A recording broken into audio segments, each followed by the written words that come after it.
huling tanong ko sa iyo, Patay ng mikropono ni...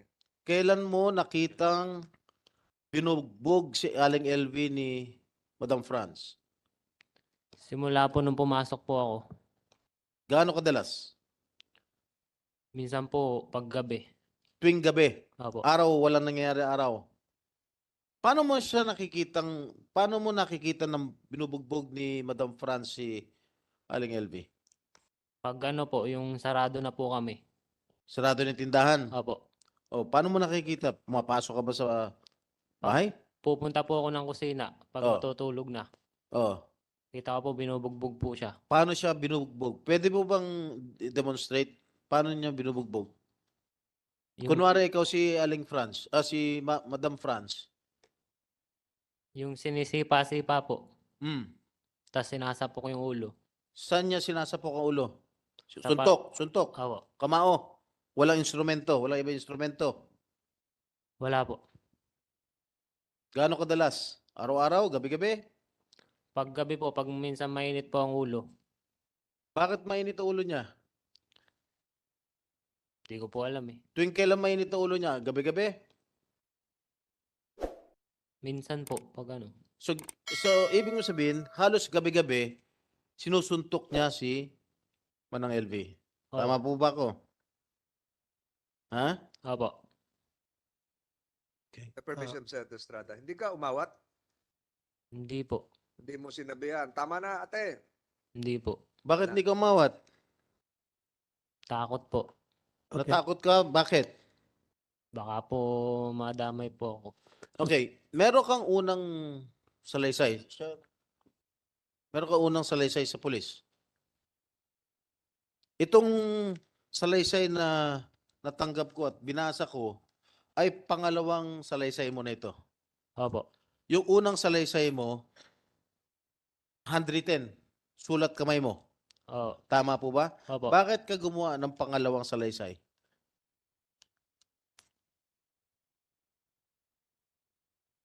At binabawi mo yung unang salaysay mo. Kaiba, yung unang salaysay mo, kakaiba doon sa pangalawang salaysay mo na iyong pinirmahan sa CIDG, Mindoro, Police, noong September 12. So, bakit magkaiba? Nung una, kang tanong ni Senator Estrada, parang pinagtatanggol mo si Mrs. France Ruiz. Yung pangalawa, iba na yung sinasabi mo. Yung una bang ginawa mo ay may nagturo sa'yo? Meron po. Sino? Si Ate Franz po. Pirma ka.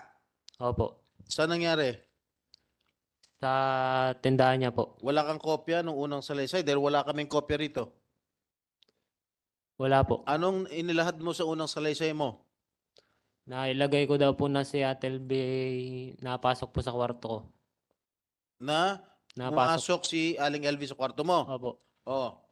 Tapos, Tsaka po yung naglalagay po nung kalawang sa heater. naglalagay ng kalawang sa Heater. heater. Opo. Oh, tapos, Tapos ako daw po ang sabing may gawa nung pag sa mata niya po. ano? Yung pagsapok sa mata niya po. Pagsandok sa mata? Pagsapok po. Pagsapok sa mata, oh. Ano pa? Tsaka yung pong pagsunog ng washing. Pagsunog ng Washing po. washing machine. Oo. Ano pa? Lahat yan ay tinuro siya ni Franz. Opo. Ano pa? Meron pa raw naglalagay ng buhok, Opo. pubic hair, sa pagkain. Totoo ba? Siya Hindi. nagdikta nun? Opo. Siya po. Totoo bang meron nilalagay si Aling LV? Wala po. Ano pa?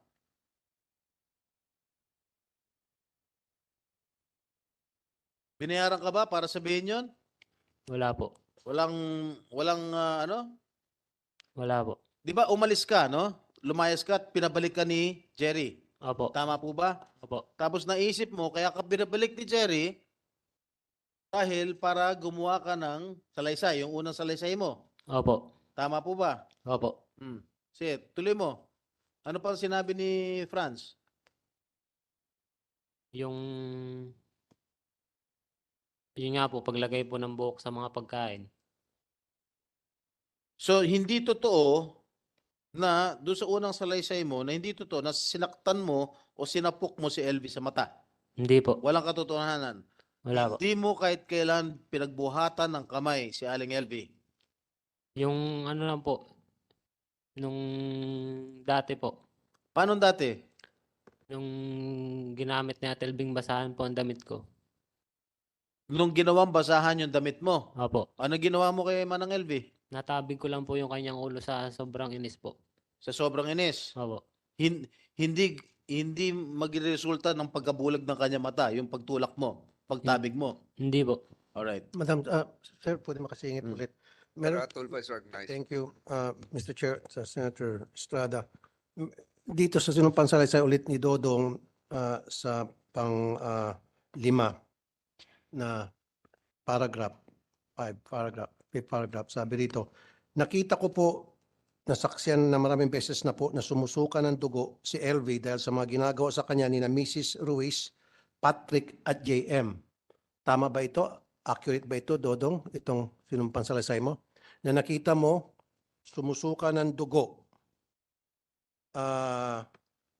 si Manang LV dahil sa ginagawa itong Ruiz na ito at mga kasamahan pa ninyo kasama si JM. Dito yan. Tama o mali itong statement mo? Tama po. So, ibig sabihin, si JM kasama sa nananakit kay Manang LV? Po, hindi ko alam po eh. Hindi, sabi mo kasi rito, nasaksiyan mo, nasaksiyan mo maraming beses po na sumusuka ng dugo si LV dahil sa mga ginagawa sa kanya ni na Mrs. Ruiz. Sino tong Patrick na to? Ikaw. So, ang sinasabi ngayon mo, Dodong, si Ruiz, Mrs. Ruiz, and then yan si Patrick, at saka si JM, nasaksiyan mo, nananakit kay Manang LV hanggang sa sumuka siya ng dugo. Nandito to. Accurate ba to o tinutusan ka lang na? Wala lang po. If I may interject, Senator Tulfo, ang nakalagay dito, wala po silang pakialam. Ano ibig sabihin nun?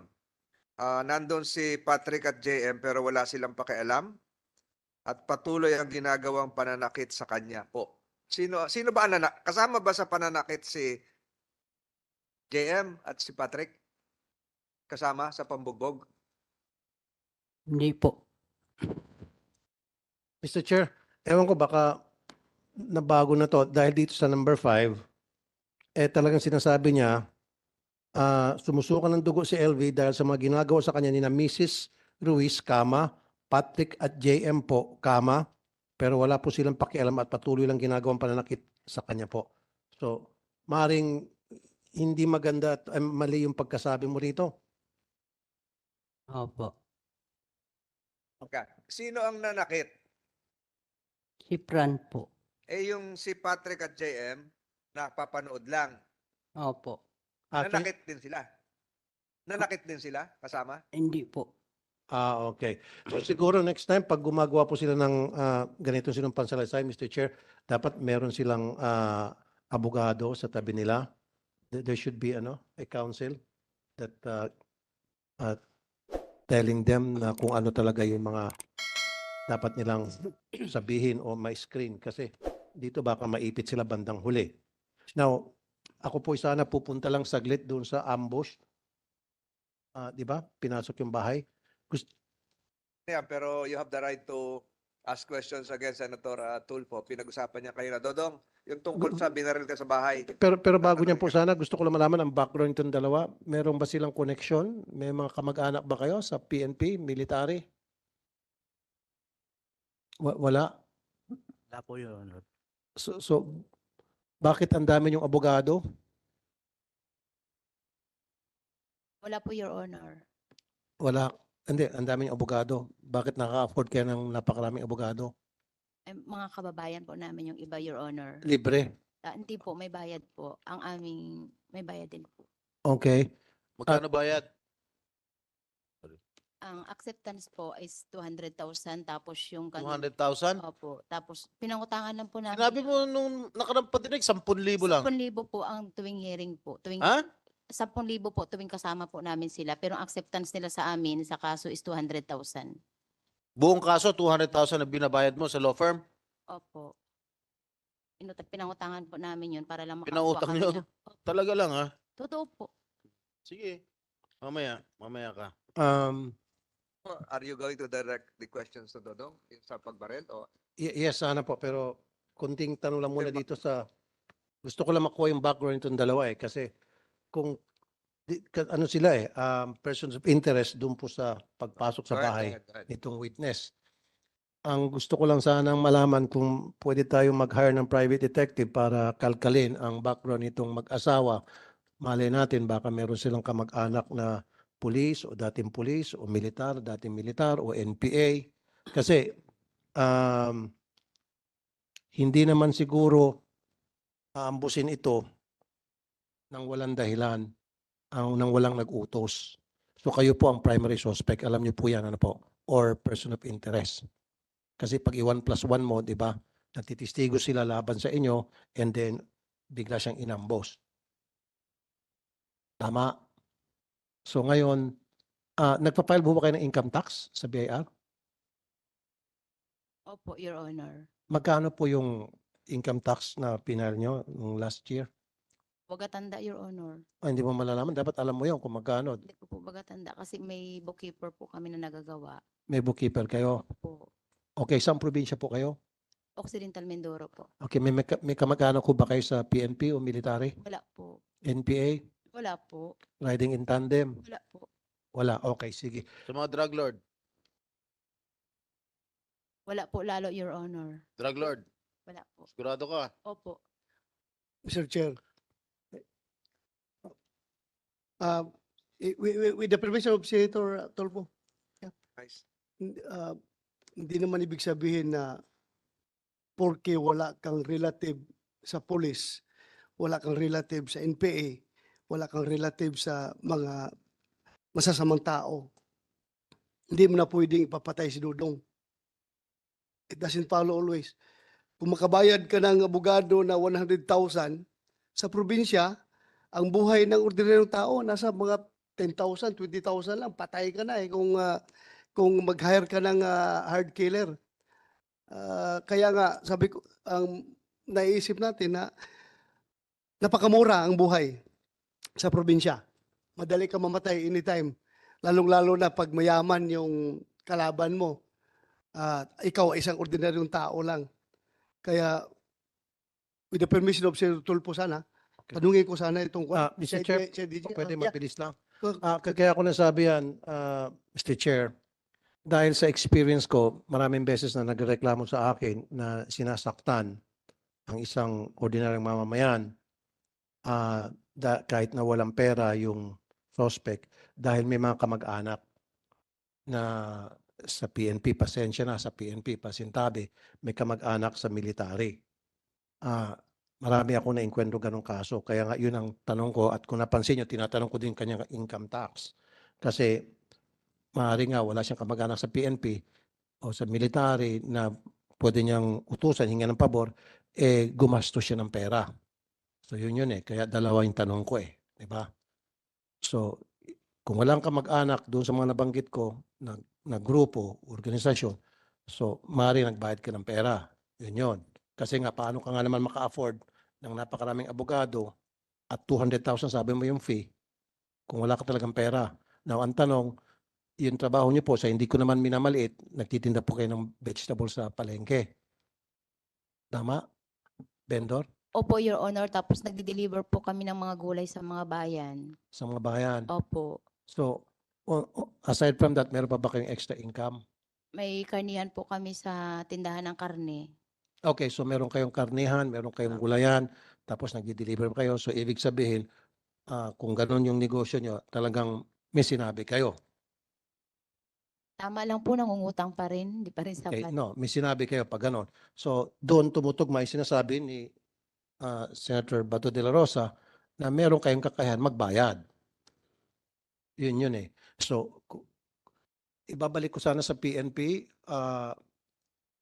Nung pinuntahan niyo po yung bahay, nung sa ambush, so meron po kayong mga casing na recover? Na ginawa niyo na po ng ballistics? Meron po kayo nakuha mga fingerprints? Sir, nung gabi ng 12, sir, 12, 9 p.m. So, doon po nangyari yung krimen na pamamaril kay Dodong. Opo. So, wala na-process po ng ating forensic team ng Occidental Mindoro yung area, wala pong nakitang slag na recover po doon. Walang slug, Wala ring cartridge cases, wala po. walang cartridge. Kasi sabi nagpaputok daw, pataas ba, pababa? According po sa kanyang statement, sir, is pababa yung putok sa kanya. Ilang putok daw po? Dalawa daw, sir. Dalawa. Saan po tumama raw yung dalawang putok? Sabi niya, sir, is pababa. Kaya nga po sa sahig. Sana, sir, kaya lang nung pre-process nga ng ating Kaya nga po sa sahig ba? Dodong, nung nagpaputok, saan ba yung pinaputok sa sahig, sa dingding? Sahig po. Sahig. Ano po yung, ano yung sahig? Semento, tabla? Simento po, tapos may kwayan Okay. sa baba. Okay, chinek nyo ba yung semento kawayan kung meron tama ng bala? yes, sir, if I may, nandito po yung team ng forensic group natin na nag-conduct ng crime Okay, scene processing. nasaan? Pwede makausap? Prinosis nyo. Kayo po yung nag-process, ano? Sir, upo kayo, sir.